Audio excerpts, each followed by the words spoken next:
قطر صنع اسلاماوي حقታት تختل سرعت زلوا هاجرين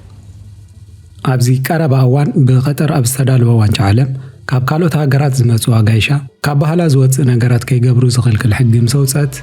ዋላ እኳ ካብ ዝተፈላለየ ሃገራት ዝመጹ ደጋፍቲ ብዝተፈላለየ መንገዲ ተቃውሞ ማስሚዕም እኳ ተነበሩ ቀጠር ግን ካብቲ ዝነበረ መርገጺ ስለዚ ወጸት ኣብ ልዕሊ ምልክታት ግብረ ሰዶማውያንን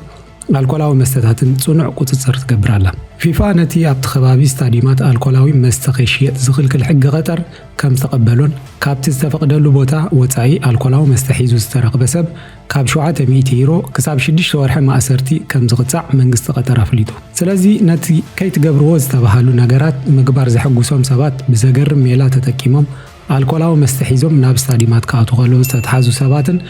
እንታይ ዓይነት ሜላ ተጠቂሞም ናብቲ ስታዲየም ካኣቱ ከም ዝፈተኑ ኣብ ናይ ሎሚ ቪድዮና ንሪኢና ኣብ መንግስቲ ቲቪ ከም ዘለኹም ሳብስክራይብ ብምግባር ቤተሰብ ናይዚ ቻነል ንኽትኮኑ እናዓደምኩ ቀጻሊ ዝዝርግሑ ዘደንቑ ዘገርሙ ሓፀርቲ ዶኩሜንታሪታት ክትከታተሉ ኢኹም ናብ ናይ ሎሚ መደብ ክሓልፍ ብሓባር ንከታተል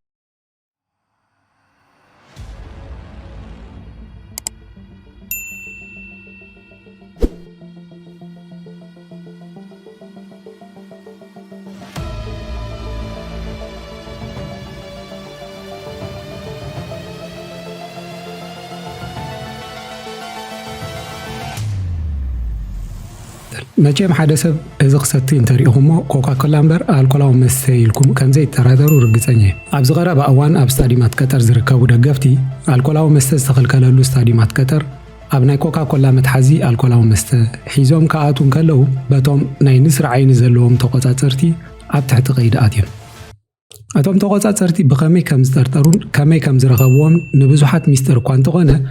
እቶም ኣብ ትሕቲ መሸፈኒ ልስሉስ መስተ አልኮላዊ መስተ ሒዞም ዝተረኸቡ ደገፍቲ ግን ኣብ ትሕቲ ቀይዲ ኣትዮም ይርከቡ እቲ ዜና ብብዙሓት ሰባት ኣብ ዝተፈላለየ ማሕበራዊ መራኸቢታት ተቐባቢሎምሉ ብዛዕባኡ ኣብ ዝተፈላለየ ሜም ሰሪሖምሉ ነቶም ደገፍቲ ድማ ፕሪዝን ብሬክ ዝብል ስም ሳጓ ሂቦሞም ኣለዉ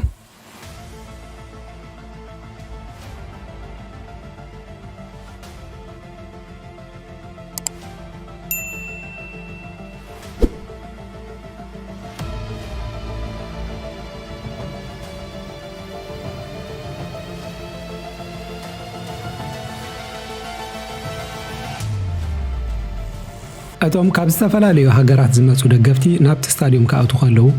ዝተፈላለየ ዓይነት ክሻፋ ሒዞም ናብቲ ስታዲየም ብምምጻእ ነቲ ፀወታ ካብ ርሑቕ ይዕዘቡ ስለ ዝኾኑ ገለ ትንክሕተኛታት ደገፍቲ ኣይትግበሩ ዝተባህልዎ ቃላት በንጻሩ ዝትርጉሙ ብክሻፎም አልኮላዊ መስተ ብምሓዝ ናብቲ ስታዲየም ካኣቱ ፈቲኖም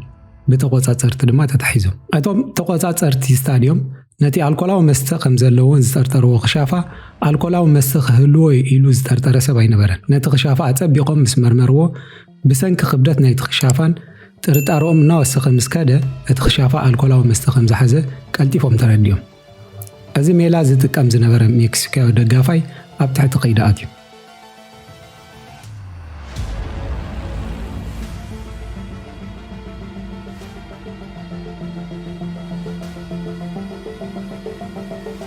ካልእ ቦርሳታት ሃይድሬሽን መብዛሕትኡ ግዜ ነዊሕ መንገዲ ብእግሮም ዝጓዓዙ ዝጥቀሙሉ ኮይኑ ከም ቦርሳ ኣብ ሕቖኦም ተሰኪሞም ማይ ዝሰትይሉ እዩ ነቲ ኣብ ውሽጢ ዘሎ ማይ ምስቲ ናይ ሃይድሬሽን ፓክ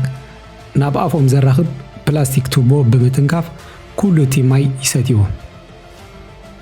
እቲ ሃይድሬሽን ፓክ ካብ ፕላስቲክ ዝተሰርሐ ኮይኑ ካብ ኢድ ነፃን ኣጠቓቕማ ቀሊልን ስለ ዝኾነ ብብዙሓት ይምረጽ ኣብዚ ቀረባ እዋን ኣብ ቀጠር ኣብ ዝካየድ ዋንጫ ዓለም ግን ገለ ደገፍቲ ኣብቲ ሃይድሬሽን ፓክ አልኮላዊ መስተ ብምሓዝ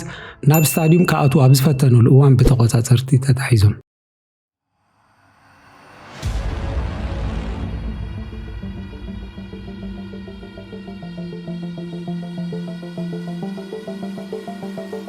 ብርጭቕ ኣብ ውሽጡ ብዙሕ ማይ ዘለዎ ኮይኑ መብዛሕትኡ ግዜ ኣብ ሃሩር ዝነብሩ ሰባት ዝምረጽ እዩ ፍረታት ካብ መግቢ ንላዕሊ ኣቲ ኣብ ውሽጡ ዘሎ ልዑል ትሕዝቶ ማይ ጽምኢ የጥፍእ ኣብዚ ቀረባ እዋን ድማ ናብ ስታዲየም ቀጠር ዝኸዱ ዕሉላት ደገፍቲ እውን አልኮላዊ መስተ ናብቲ ስታዲየም ንምእታው ኣብ ውሽጢ ብርጭቕ ሓቢዮም ንምእታው ኣብ ዝፈተኑሉ ግዜ ኣብ ኢድቶም ዓይኒ ንስሪ ዝኾኑ ተቆጻጸርቲ ቀጠር ወዲቖም ኣብ ትሕቲ ቀይዲ ድማ ኣትዮም ኣለዉ